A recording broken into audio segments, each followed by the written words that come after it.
Hey everyone, George here, the Disney Family Man, coming to you with another video, and let's get right into it.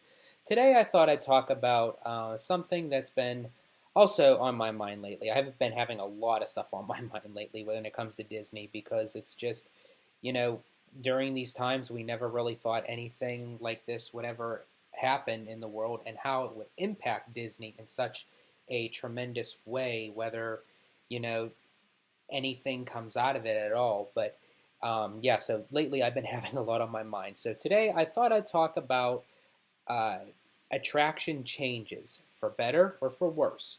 And what I mean by that is certain attractions at the Disney parks, and this can go several different ways. That when you have a tired out attraction, that Disney wants to plus it and make it better, and to better upgrade the attraction itself. I did do a video briefly of talking about the newer technology and upgrade for Snow White Scary Adventures that's going to premiere when Disneyland reopens on April 30th, hopefully, crossing fingers, that it'll be open when the park opens, which I will actually link that at the end of this video. But anyway, that there are certain attractions, for instance, at Disney's California Adventure with California Screaming. It now has become the Incredicoaster based off of because of Paradise Pier becoming Pixar Pier. And for that moment, I love the ride itself. I do. I enjoy a great coaster. I'm a thrill junkie. But as far as storytelling and using the higher end of technology, and they could have utilized The Incredibles in such a tremendous way and utilizing this coaster for that. For me, they basically just left the roller coaster alone and just threw like little elements of The Incredibles to it, which I would have done the opposite. I would have taken more elements of The Incredibles and working the coaster around that. So to me, I'm not saying it's a complete failure, but I mean, they definitely should have utilized that to the best of, The Incredibles, because The Incredibles is such a great story, great storytelling, great characters. There's so many possibilities that they could have done an e-ticket attraction involving that franchise, and to me, that was a little bit of a miss.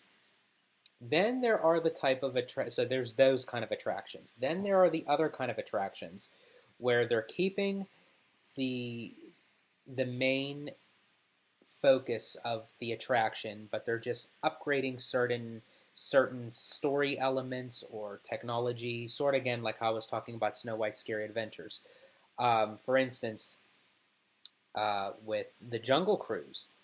So, for like right now, the Jungle Cruise is still that classic Disney attraction, but eventually they're going to update that attraction by not necessarily gutting it. They're keeping the jungle skippers, the boats themselves, the cruise down the Nile, so to speak. Hopefully, seeing the backside of water, but they're going to add different elements to create a more richer, more distinguished story, and that to me is a plus. They're not changing the Jungle Cruise. They're keeping the Jungle Cruise, but they're just adding to it, and it's not going to be based significantly on an IP, which I really do appreciate to keep original content alive in the Disney parks. So then there's those kind of attractions, and that to me I think is definitely a plus. Then there are the attractions that get a full change, like a retheme, a reskin, so to speak. And this was done with the Tower of Terror at Disney California Adventure, which is now Guardians of the Galaxy Mission Breakout. It's the same show building, the same design, same structure, same ride system, same queuing, but it was rethemed and reskinned to a different intellectual property. So it's not based off of the Twilight Zone Tower of Terror, it's based off of Marvel's Guardians of the Galaxy. And what they're going to do now, eventually in time, with Splash Mountain, primarily at both Walt Disney World and Disneyland, is they are going to retheme that Splash Mountain to The Princess and the Frog. Now, I had mixed feelings about this just for the notion that Splash Mountain to me is that classic Disney attraction that I just love going on. I love the songs, I love the animatronics. So it was just because of the nostalgia part of it that's what I lean towards. Because again, with as us as Disney fans that we're creatures of habit that we don't like to see those kind of changes, but at the same time, it's what Walt always said, that he did not want a museum. He wanted things to progress. He wanted things to change. He wanted things to grow and update. And, he was all about, there's a great, big, beautiful tomorrow. We never look back. We always move forward. And that's what Disney is doing. So despite of, that classic attraction changing, I am very excited to see what they will bring of The Princess and the Frog to that ride attraction. And with the vehicles and everything and the storyline, because the storyline's supposed to take place after the movie takes place. So it's going to be a different type of story. It's not going to be just walking you through the movie. It's like what the events that happen after the movie. So we'll all be surprised by that. And I'm looking forward to the change. I have been on Splash Mountain many times. I did get my feel, so just in case that if I don't get back there by the time, if I don't get back there during the time where it's still Splash Mountain, that I am looking forward to what is to come with The Princess and the Frog. And speaking of that, by the way, that I do think out of the two, it definitely fits in with Disneyland Park. For the notion of changing that classic ride into an IP that the storyline, the setting is in New Orleans, and the Louisiana Bayou and everything. That fits so well adjacent to New Orleans Square that me personally, I would just take out Critter Country, retheme Splash Mountain to The Princess and the Frog, take out Winnie the Pooh, take out Hungry Bear, and just completely extend and accentuate the New Orleans theme and make it a jumbo-sized land of New Orleans Square, where they actually even involve creating Tiana's place, her restaurant from the movie. That, to me, would be an immense amount of storytelling that would fit in perfectly at Disneyland Park.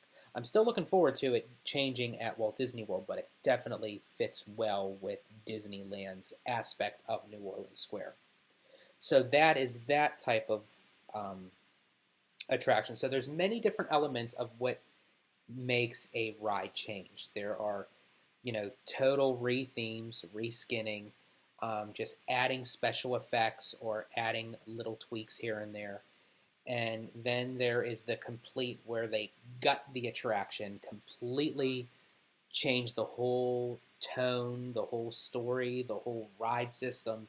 And that has happened many times, such as at Epcot, they transformed the World of Motion attraction into what was known as a white knuckle thrill ride during the late 90s for Test Track.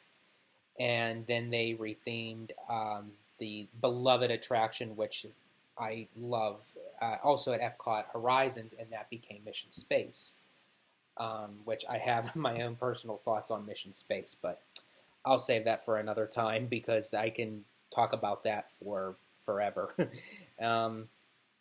But I am also looking forward to, I'm not a huge fan of Mission Space, but I am looking forward to Space 220, the themed restaurant where it's supposed to take you up into space, like on a space station where you're supposed to dine and look out into the space cosmos and the stars and everything. So that's my take on everything. So it's pretty much for better, for worse. You give or take of it, it's pretty much, it could be a hit or miss, it's lightning in a bottle, it could strike at any time and it could be a huge success or it could be a colossal failure, so, and I think there's really no right or wrong way of what makes a great attraction because everyone's level of, thrill and excitement and entertaining. We're all on different levels. So I can't really say that it's a good or a bad thing, but it's just to what is your own liking. But let me know what you guys think. Any of the attractions that I mentioned today, have you heard of the changes? Are you okay with them? Do you like them? Are you completely against them? If I left anything out, tell me your other thoughts on several attractions that weren't mentioned in this video. I'd love to hear from you guys. Please write back to me. I love having Disney conversations like this all the time. And like, subscribe, hit that notification bell. And remember, as always, stay healthy, stay safe, stay Disney. Bye, everybody.